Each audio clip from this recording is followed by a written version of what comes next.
no nosso Estúdio Folha desta semana, a deputada federal Carmen Zanotto, a única representante da Serra Catarinense lá na Câmara Federal. A deputada Carmen já está no terceiro mandato, né? Deputada primeiro como suplente, os outros dois como titular, mas sempre muito bem representando o nosso estado e a nossa região em vários assuntos, principalmente nos assuntos de saúde. Ela é, inclusive, a coordenadora da Frente Parlamentar Mista de Saúde lá em Brasília, na Câmara Federal. Deputada, muito obrigada por ter disponibilizado um pouco do seu tempo em vir aqui no nosso jornal. Seja muito bem-vinda. Obrigada, Claudinha. E desejar todo sucesso para vocês, frente a esse grande desafio, que é manter os veículos de comunicação agora frente à Folha da Serra. Tá certo, deputada.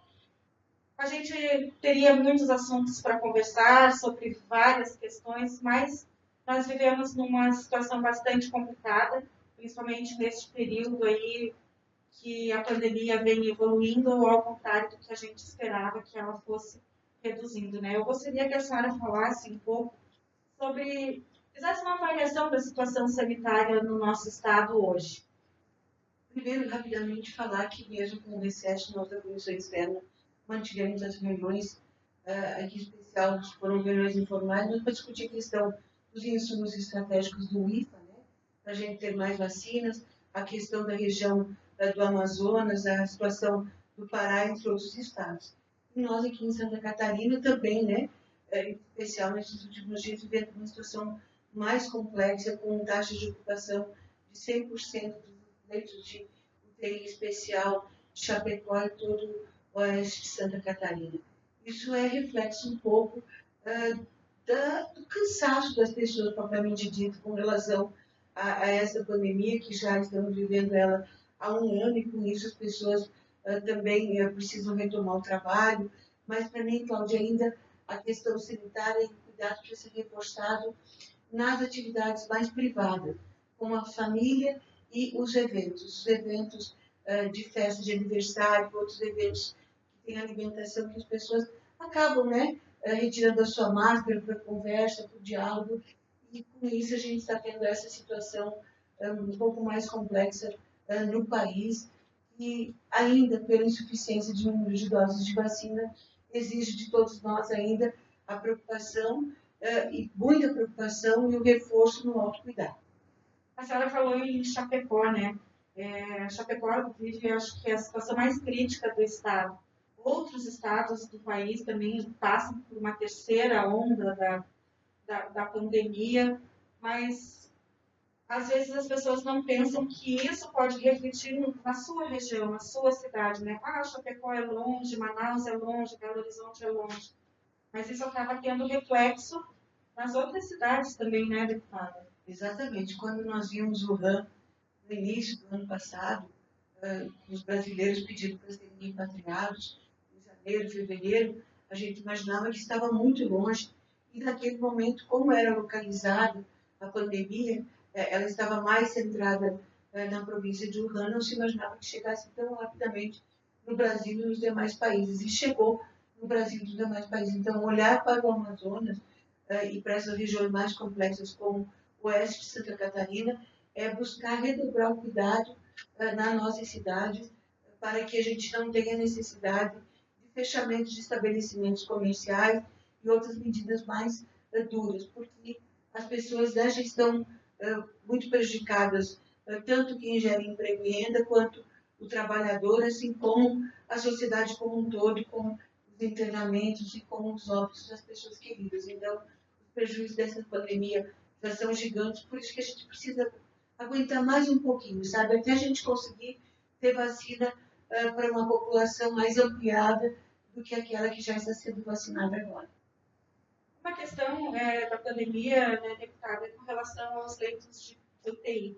E aqui em Lages, a nossa expectativa são os leitos em relação ao Hospital Teresa Ramos. Como que está essa situação aqui em Lages? Qual é a expectativa? Em Santa Catarina como um todo, nós temos mais de 700 leitos do Estado disponíveis junto com o conjunto de hospitais filantrópicos, hospitais públicos e secretários municipais de saúde com financiamento do Ministério da Saúde. Estamos tendo 732 leitos de UTI. específicos para a Covid. Qual é o grande problema deste momento, de dezembro para cá, né? No início deste ano, nós não temos mais os recursos emergenciais para o enfrentamento do Covid por parte do Ministério da Saúde. Então, nós estamos pedindo ao Ministério da Economia que libere o mais rápido possível o crédito emergencial, em torno de 5,2 bilhões de reais, para que o Ministério da Saúde possa estar fazendo este enfrentamento, reabilitando esses leitos de UTI, porque hoje muitos deles estão sem financiamento. Quando a gente fala isso, a gente está falando de Lages, está falando da região serrana como um todo e do estado de Santa Catarina. Para a gente ter ideia, dos 40 leitos que Chapecó tinha, 35 venceram em dezembro e 5 em janeiro. Não significa que esses leitos não estão à disposição. Eles estão à disposição da população, todos esses leitos no estado de Santa Catarina como no país, mas sem o respectivo financiamento por parte do Ministério. Então, a gente está buscando este financiamento. Eu estive em diálogo mesmo nesse período, vamos chamar assim, teórico de feriado, né, do Carnaval, que nós não tivemos Carnaval ainda bem, mas com o ministro Pazuello e demais autoridades, porque participo da Comissão Mista do Orçamento, a gente precisa garantir esses recursos. E o Tereza Ramos está com seus leitos de UTI ativados, mas a grande demanda que nós temos, o grande pedido de Lages da região, já estivemos com o secretário Dr. André, que é o secretário de Estado nosso aqui de Santa Catarina, pedindo a abertura de alas de internamento. Né? Se não dá para abrir todas as alas, mas que isso possa ser feito gradual e o mais rápido possível, porque os pacientes das demais patologias também precisam da atenção, e a gente sabe que este ano será mais complexo ainda para o setor saúde, porque muitas das pessoas que já deveriam e precisavam ter sido operadas no ano passado não foram. Então, a gente tem todo o atendimento de 2021 agregado ao não atendimento daqueles de 2020 que precisaram ser atendidos agora em 2021. E o secretário sinalizou positivamente para a abertura dessas aulas? A gente, pela fala dele, ele deverá estar disponibilizando esses leitos, mas ele não precisou data, porque ele quer ter segurança com relação às datas, e o nosso pedido foi que pelo menos fosse aberto de andar em andares, né? Com isso a gente tem 30 leitos, depois mais 30, mais 40, até o bloco todo ser aberto. Vamos torcer, então, para que isso ocorra o mais rápido possível, né, secretário? A esperança dessa pandemia, né, deputada, é a vacina.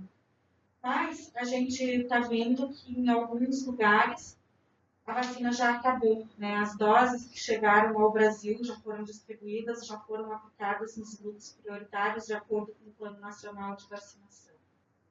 Qual é a expectativa? A população pode ficar tranquila que vai receber a vacina? Qual é o cenário? Tranquilo não dá para a gente dizer, né, Cláudia? Porque, por exemplo, eu tenho recebido muita demanda dos profissionais da área da saúde que não foram vacinados ainda.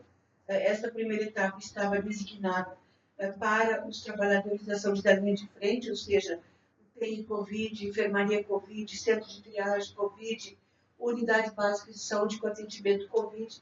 E como estava um pouco amplo no texto do Plano Nacional, dizendo trabalhadores da área da saúde, para algumas cidades isso se estendeu além dos trabalhadores da linha de frente.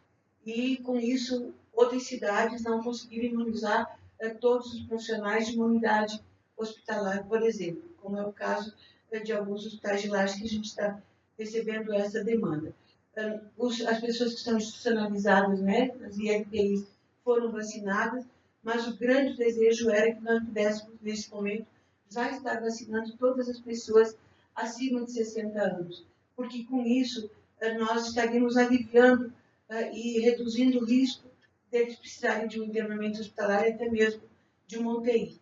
A boa notícia desses últimos dias, que nós já vimos trabalhando desde o comecinho de janeiro, é que o termo de compromisso, ou seja, o contrato entre o Ministério da Saúde e o Instituto Butantan, de mais 54 milhões de doses, para que o Butantan pudesse confirmar o IFA, aconteceu. Então, significa que a gente pode aí ter uma expectativa de até mês de junho e julho termos por parte do Butantan 100 milhões de doses distribuídas no país, porque o que realmente foi disponibilizado é que já veio pronto por parte dos laboratórios, tanto da AstraZeneca pela Fiocruz quanto da Coronavac pelo Butantan, e aqueles 6 milhões de doses que o Butantan já tinha, o IFA, então, que foi disponibilizado.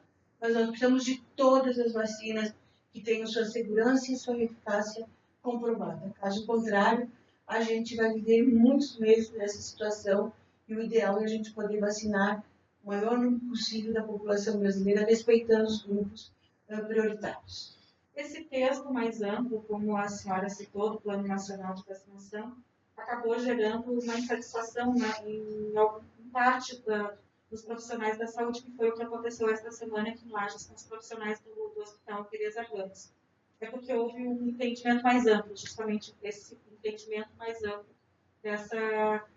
desse plano nacional, não é isso, doutor? Quando você fala de trabalhadores da área da saúde, nós temos os trabalhadores que estão realmente atuando frente à pandemia, tem os administrativos, que são trabalhadores da área da saúde, e tem os demais profissionais que atuam dentro das unidades hospitalares.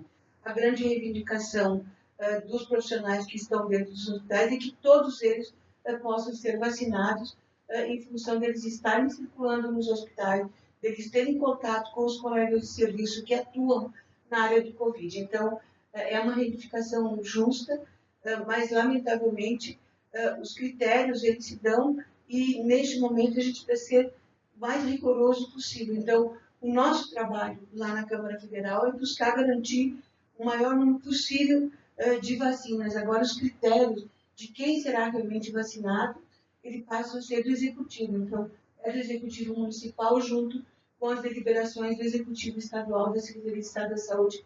Nós chamamos de deliberações da CIB. Mas o que não pode ter é tratamento diferenciado entre trabalhadores que os setores são correlatos. Tá certo.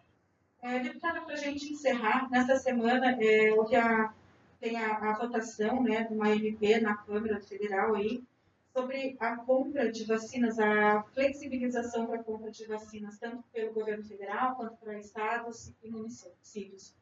Qual é a sua posição em relação a portaria, a medida provisória 1026, que ela detalha um pouco mais os critérios para aquisição de vacinas e insumos estratégicos para a pandemia.